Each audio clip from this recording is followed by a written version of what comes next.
اليوم جبت لكم وصفة تاع المادلين تجاري بنينة بزاف وناجحة 100%. تجي خفيفة وهشة بمكونات بسيطة ومتوفرة في كل دار. أيا نحضروها خطوة بخطوة. أيا نروحوا لطريقة التحضير. هنا عندنا البيض مع السكر والتريمولين راني وريتها لكم في الفيديو اللي قبل.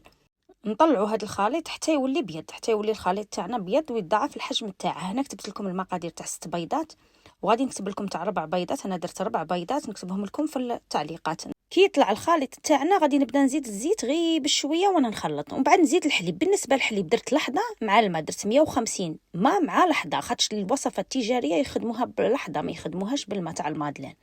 وزدت لافاني، وهنا عندي الفرفاله غادي نضيفها للفرينه ونضيفها للخليط، ونقص الباتيغ ولا كنتو تخدموا بالبيتخان.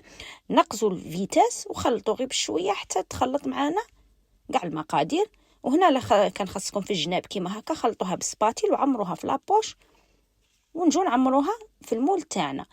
هنا المول تخلوه شويه كيما راكم تشوفوا، تعمروا يبقى لكم لانكار خلوه، وغادي نديروها في كونجيلاتور 10 دقائق. كي نعمروهم شوفوا كي تخرجوهم من كونجيلاتور غادي تلمسوها تلقوها ما تلصقش. تكونوا حميتوا الفور على 200 درجه وديكوروها بالشوكولا بيبيت ولا السكر، ولا ديروا اللوز مطحون ولا ديروا اللوز ايفيلي كيما تبغوا. الديكور اختياري، تقدروا ديروا غير بالسكر كيما تاع بكري، وندخلوه يطيب. الفور يكون مسخن على 200 درجه واحد 15 دقيقه يكون وجد.